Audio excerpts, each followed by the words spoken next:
కారం అండి కొంచెం ఎక్కువ, ఇది వేసాం కదండి, కొద్దిగా లైట్గా వేసుకోవాలి అండి. కొంచెం వేస్తున్నాను.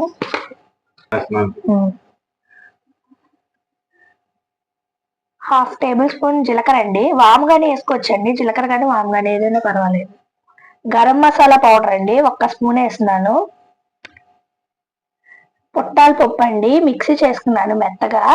మీరు పచ్చిశనగపప్పు కూడా వేపుకొని మిక్సీ చేసుకోవచ్చండి. నేను పుట్నాల పప్పు వేసాను మిక్సీ చేసుకొని.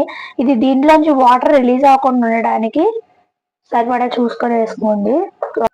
లాస్ట్ లో కొత్తిమీర అండి కొంచెం వేసుకోవాలి. ఇవన్నీ మిక్స్ చేసుకుందాం.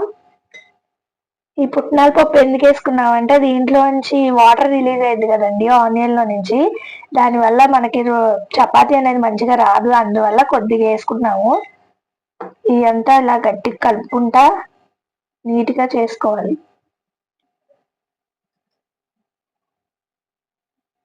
కలుపుకున్న పిండి అండి ఒకసారి ఇలా గట్టిగా ఇలా ఒకసారి చేతులతో కలుపుకుందాం, ఉండలు చేసుకుందాం.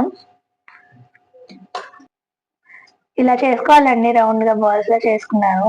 ఇదిగోండి చపాతీ ఇలా చేతికి అంటకుండా ఉండాలండి, కొద్దిగా గట్టిగానే కలుపుకోండి.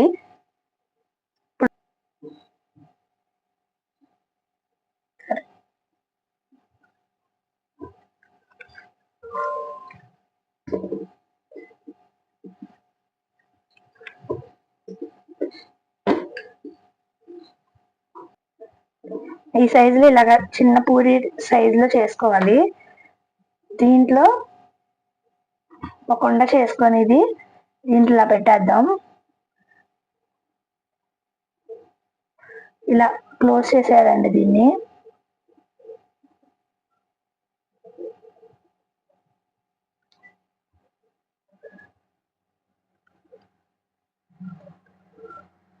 ఎక్స్ట్రా వచ్చిన పిండిని ఇలా తీసేసుకుందామండి.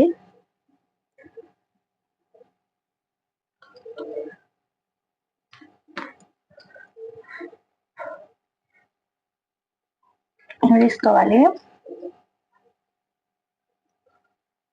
దీంట్లో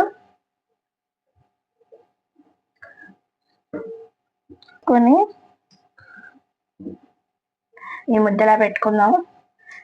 నిదానంగా ఇలా ప్రెస్ చేసుకుంటా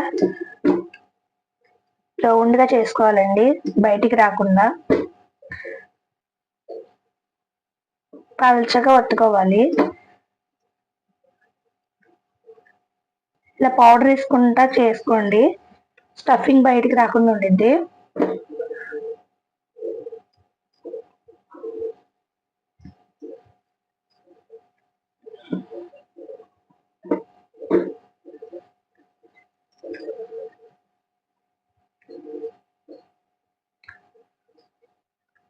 బాగా హీట్ అవ్వాలండి.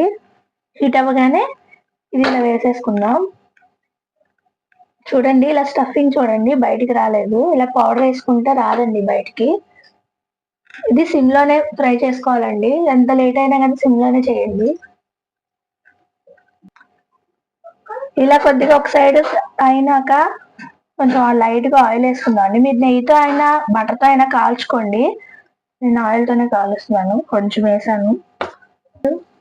దీన్ని టర్న్ చేసుకుందాం.